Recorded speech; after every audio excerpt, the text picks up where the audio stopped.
Bienvenidos a la programación de Swift, donde estaremos revisando lo que significa una función. Y la definición de una función es que contiene código para una tarea específica. Y su forma de declarar es como la ven acá, donde utilizamos func, que son comandos internos del lenguaje. Aquí pues le colocamos un nombre de la función, que puede ser cualquiera que ustedes quieran, pero siempre recuerden iniciar en minúscula. También le colocamos entre paréntesis ciertos parámetros, pero en este caso es la más básica, pues está vacía. Y también entre las llaves colocamos una lógica y luego retornamos. Es importante que siempre retornes la función porque una vez que ella procese su lógica debe retornar de donde la llamaron. Entonces esta es la manera más sencilla de declarar una función. Si se fijan acá pues no recibe parámetros y tampoco devuelve un resultado. En este ejemplo vamos a poder ver que la función pues que ya se llama test no recibe parámetros, pero se le está indicando que debe retornar un resultado de tipo string. Entonces aquí pues yo lo hago un llamado aquí print, recuerden que es para imprimir en la consola, y dentro de print yo puedo procesar una función. Entonces llamo a la función test entre paréntesis y como ella no recibe parámetros pues va en vacío, pero ella va a retornar un string. Entonces si nosotros ejecutamos el terminal, nosotros vamos a poder ver que él va a imprimir hello world porque es lo que está retornando, un string.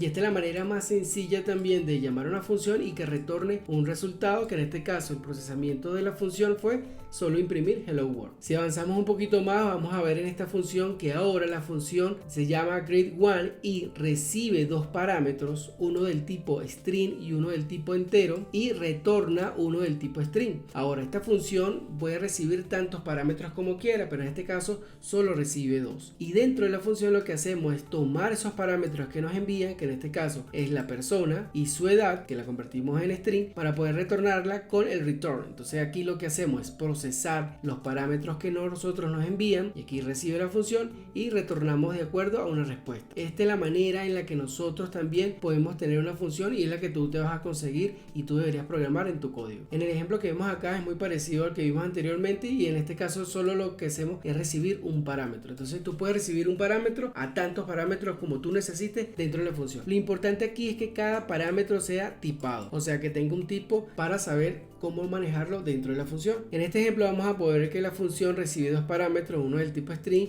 pero también recibe un booleano. Con este booleano lo que hacemos dentro de nuestra lógica de la función es decir, si el booleano es verdadero, entonces yo retorno inmediatamente. Si el booleano es falso, yo continúo con mi lógica y retorno con otra función. Entonces una función puede tener también llamados a otra función, y eso es lo bueno dentro de la programación orientada a objetos, en este caso con Swift, donde yo puedo tener funciones anidadas. Estas funciones llamadas desde acá, se ejecuta su código interno y después ella puede retornar otra función para así hacer unas cascadas de funciones. Entonces esta función parece sencilla, pero si se fijan es una función que llama a otras funciones, y las funciones a que ellos llamen deberían retornar. Entonces en esa cascada que va desde afuera hacia adentro, luego desde adentro hacia afuera, ella debería dar una respuesta. Este es un ejemplo de una función que tiene algo que hacer. En este caso es una función donde dice imprime y cuenta. Yo le paso un string a la función y ella retorna un entero. Ese parámetro que le estoy pasando como string, aquí lo imprimo, aquí lo cuento y aquí lo retorno. Entonces es una función que procesa un string para darme un resultado, y esa es la idea y la filosofía de una función: poder procesar lógica sin tener una cantidad de líneas en el código sumamente largas. En las funciones que vimos anteriormente retornábamos solo una respuesta, pero las funciones más complejas pueden retornar no solo una sino múltiples respuestas, y podemos aprovecharnos de la lógica que tienen los tuples. En este caso la función se llama min-max y recibe un array de enteros, y él va a devolver dos valores, el mínimo y el máximo, y los va a devolver aquí en el return. Entonces toda esta lógica va a procesar el array y él va a devolver solo dos valores, un current min y un current max, pero sin embargo tú puedes devolver la cantidad de valores que tú necesites de acuerdo a tu lógica. Entonces con esto quiero mostrar que tú puedes enviar muchos parámetros y puedes retornar tantos parámetros como quieras, que en este caso son dos, pero tú también puedes extender la cantidad de respuestas para optimizarlo dentro de tu código. Y aquí te muestro cómo uno, llamando a la función min-max, donde le pasas un array de enteros, ella la recibe aquí en una constante, y como esto es múltiple respuesta, entonces lo que tienes que tú tomar la función, llevarla a una constante, y aquí pues puedes llamarlo como bounce.min porque así es declarado el retorno, y bounce.max porque aquí se declaró. Entonces esta es la manera de nosotros utilizar una función función donde recibo muchos parámetros y también devuelvo muchos valores, y esta es la manera de cómo yo puedo manejar esa cantidad de valores en la respuesta, y aquí les muestro cómo ustedes pueden parsear esa respuesta múltiple de la función. En este ejemplo quiero explicar cómo las funciones también pueden tener valores definidos o por defecto. En este caso la función pues tiene dos parámetros del tipo entero, donde uno pues no es declarado por defecto ningún valor, pero el segundo sí. Entonces en este segundo se le dice que si tú no me envías ese valor o ese parámetro, entonces yo voy a declararlo como un valor de 12, y aquí puede ser entero, string, lo que tú quieras como tipo, pero lo que le quiere decir al compilador es que si él no llega a recibir este segundo parámetro, entonces él va a colocar esto como 12 en un valor por defecto. Entonces aquí tú puedes ver cómo las funciones son llamadas con los dos parámetros o con uno.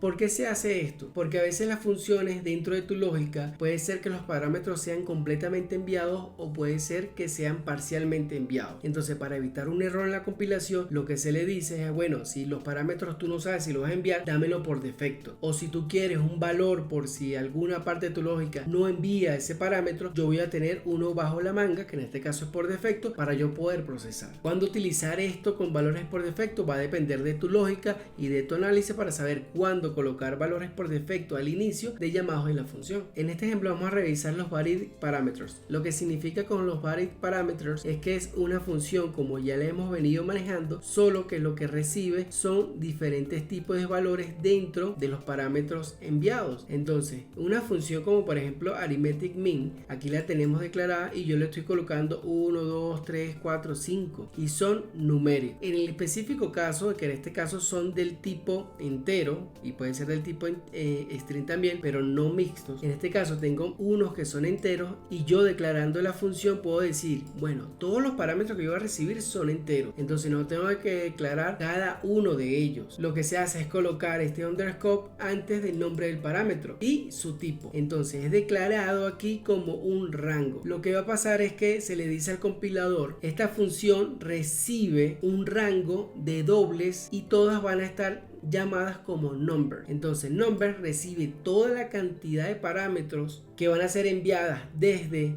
el llamado de la función y yo las proceso y las retorno. Entonces esto es una manera de yo enviar muchos parámetros a una función, pero no es la más adecuada. Solo es, digamos, un método que existe. La recomendación es como le hicimos hace un momento, donde le enviamos todos los parámetros con un array. Entonces encapsulamos todo en un objeto y se lo pasamos a la función. Esto es como para que lo tengan en cuenta que existe, pero no deberían programar de esta manera porque pues confunde un poco a los programadores que no tengan la noción y puede ser que se confunda también la lectura del código. Entonces esto es una manera de hacerlo, sí, pero no la más viable. Este es otro tipo de función dentro de Swift. Lo que hacemos con esta es que es in-out parameter, donde yo envío los parámetros, también allí voy a enviar la respuesta. Eso es lo que nos quiere decir el in-out. Entonces en esta función yo le envío un parámetro llamado A y le envío un parámetro llamado B y él procesa cierta información y cuando llegue a la última línea él va a decir, bueno, los últimos valores que he recibido de A y B fueron estos, y como fueron estos, esos son los mismos que yo devuelvo. Si se fijan, esta función no tiene la palabra return, y como no tiene la palabra return, entonces él dice, bueno, pues lo último que se procesó es lo último que yo voy a enviar. Sin embargo, también pueden colocar return y la función lo que hace es retornar por lógica, pero lo va a retornar los valores dentro de los mismos parámetros enviados. Esto es una manera de como antes se realizaba las funciones para entrada y salida de parámetros sin la sintaxis del tipo de retorno. En el caso anterior habían visto que tenía una flecha tipo string, tipo int, bueno, ese es el tipo de retorno. Aquí se le dice al compilador que los mismos tipos que se reciben son los mismos tipos de datos que se van a enviar. Entonces esto es una manera de optimizar el código, de ahorrar líneas, pero la lectura pues no es la mejor. Entonces, ¿pudiese utilizarlo en tu código? Sí. ¿Hay complicaciones para que otra persona lo procese y lo pueda entender? No. Lo que tendría que entender es cómo funciona el in-out. Entonces el in-out, una vez más, es los parámetros yo los recibo de esta manera y ahí mismo yo los voy a retornar cuando los termine de procesar. Entonces es una manera donde nosotros tenemos que tener cuidado porque la sintaxis cambia. Aquí recuerden que tienen que colocar el underscore y también tienen que colocar el aspersan para saber que es como un puntero, o sea, algo así como que se manejaba en el lenguaje C. Es una forma de hacerlo, no es la más práctica, no la recomiendo, pero ténganla en cuenta que existe dentro de Swift. Y con esto finalizamos el video de funciones y nos vemos en el siguiente.